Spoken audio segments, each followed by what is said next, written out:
I would urge that your discussions should focus on the most vulnerable citizens of the world. Bharatiya Janata party चुनाव से पहले एक वादा करती है, कहती है कि जहां झुग्गी है वहीं मकान देंगे। इलेक्शन का टाइम है, नेता आ रहे हैं, हमने बोला आपने हमारा घर उजाड़ दिया तो कुछ तो करो, तो नेता कह रहे हैं कि मोदी ने तोड़ा है। मोदी को बोलेंगे तो कहेंगे कि दिल्ली की सरकार केजरीवाल है तो उसने तोड़ा है। अब गरीब जाए तो जाए कहाँ? वो समय याद करो ना, अभी भी तो हम रोने लग जाते। हमारे लिए तो ये 30 अप्रैल हम लोगों ने काला डे घोषित करा हुआ है। उस दिन हम लोग बहुत रोए 30 अप्रैल को। मकान क्यों हटाए थे? मैं तो कहती थी इंसानों पे बुलडोजर चला देने चाहिए थे।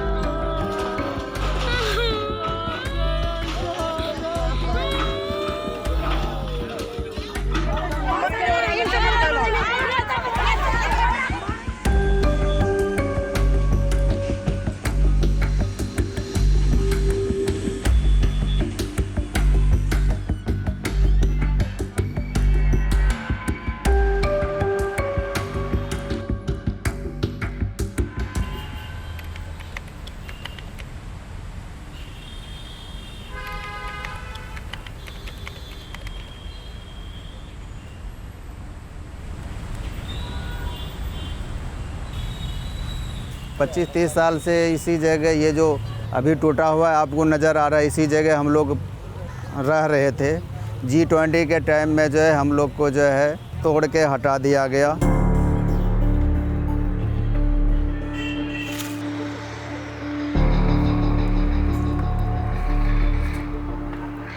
पहले रह रहे थे सलाई का सराय का लेखा, वहाँ से खाली करके आए। इधर भी 2-3 जगह बदल चुके हैं। अब कभी कभी 2-4 10 दिन 15 दिन पैसे में अगर किसी को लेट हो जाता है तो उसमें भी ताला मार देते हैं। आमदनी भी कम हो गया है, खर्चा बढ़ गया है।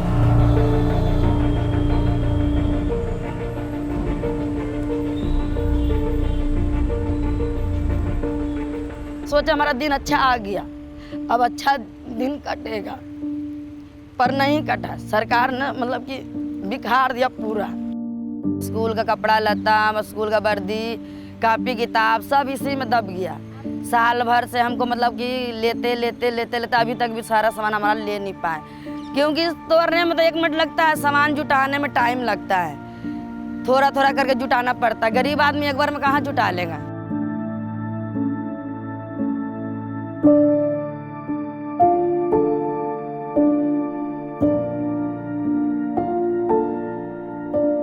इतने दिन से तो कुछ हुआ नहीं तो नहीं टूटा। इतना नेता मंत्री रोड पे आए, मेन रोड पे, तो क्या इतना दिन से नेता मंत्री नहीं गुजर रहे थे ना। और G20 में क्या हो गया? मतलब गरीबों को कुचल के और अमीरों को सोना और चांदी के बर्तन में खाना खिला रहे। तो अपने देश के बच्चों को तो कुचल रहे चींटी की तरह, और बाहर के देशों के आदमी को सोना और चांदी के बर्तन में खाना खिला रहे।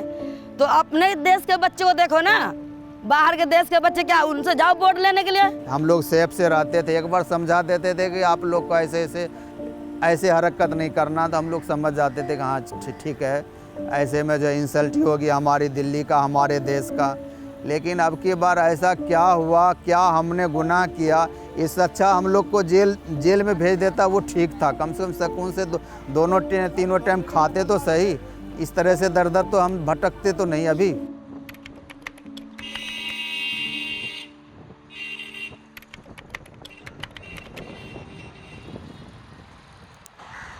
7 बजे हमारी लाइट चली गई थी। फिर थोड़ा शक हुआ कि अगर 7 बजे लाइट चली गई है तो कुछ होगा। और 9 बजे बुलडोजर आ गया था, बाहर घर के बाहर खड़ा था 9 बजे। सुबह का करीब 7 बज रहा था।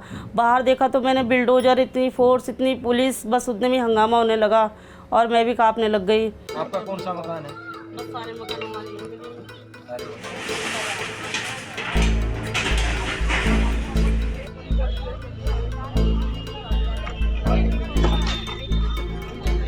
पिछली साल का हमने मौसम तो अपने टूटे हुए मकान में ही बिताया है। उसमें भी हमने जब टूट गया उसके बाद हमने एक एक ईंट साफ करके रखी है। हमें ये कहा गया कि ये सिर्फ दिखाने के लिए तोड़ा गवर्नमेंट को, आप दोबारा बनाओगे और यहीं रहोगे।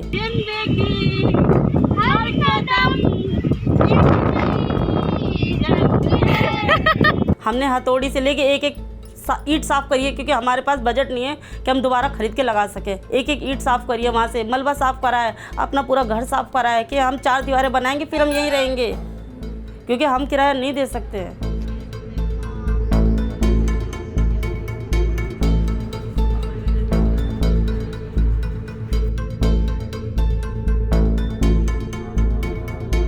रेंट पे रह रहे, रेंट पे इतनी परेशानियां हैं। बिजली का बिल वैसे मोस्टली 3 रुपये यूनिट आता है, हमें 8 रुपये यूनिट देना पड़ता है क्योंकि हम किराए पे रह रहे हैं। फिर हमारा प्लस किराया है, फिर बिजली पानी के लिए भी पैसे हैं। पानी के पैसे देने के बाद भी पानी के लिए बहुत प्रॉब्लम होती है। 15,000 कमाने वाला 5,000 किराया देगा, बिजली का बिल देगा, बच्चों की फ़ीस देगा, ट्यूशन की फ़ीस, घर का खर्चा कहाँ से करेगा पूरा।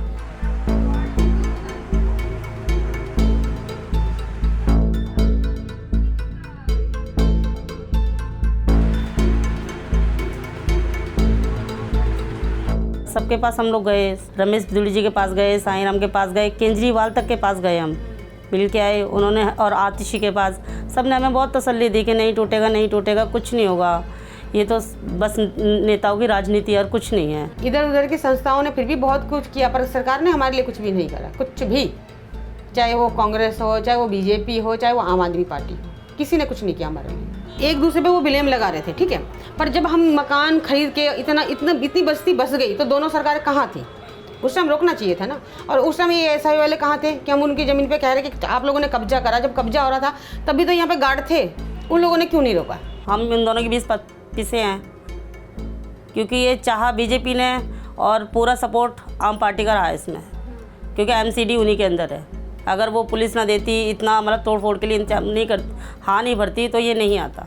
और साईं राम जी से हमें इसी बात का मलाल है, सबसे ज़्यादा गुस्सा इसी चीज़ का है कि उनको सब कुछ पता था, उसके बाद भी वो हमें कहते रहे कि नहीं नहीं टूटेगा, नहीं टूटेगा।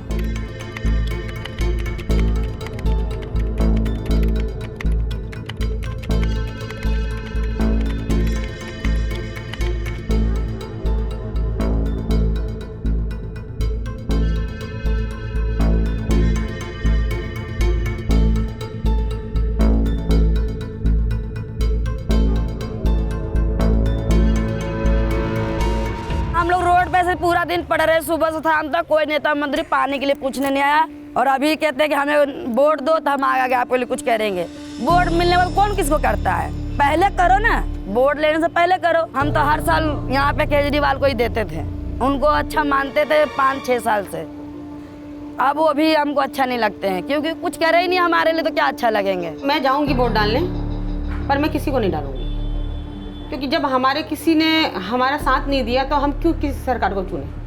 ये नहीं कि मोदी जी काम नहीं कर रहे, बहुत अच्छा कर रहे हैं, पर हमारे देश में क्या हो रहा है वो भी तो देखे ना मोदी जी। उनका एक पोस्टर है ना, जहाँ झुग्गी जहाँ मकान, बेटी बचाओ बेटी पढ़ाओ, कुछ भी नहीं है यहाँ पे, सिर्फ का दिखाने के लिए है। पार्टी को अब हम लोग मुद्दा बना के क्या करेंगे? सारे पार्टी बस वही है, बोलेंगे कुछ, करेंगे कुछ। हर पार्टी के पास मैंने जो है किसी बीजेपी वाले को भी लेटर लगा दिए, ठीक है, आम आदमी पार्टी वाले को भी लेटर लगा दिए, केंद्र सरकार में भी लगा दिए, लेकिन कहीं भी जो है हमारा कोई सुनवाई हुआ ही नहीं। हमारे लोग को तो वोट डालना एक मजबूरी है कि डालना ही पड़ेगा।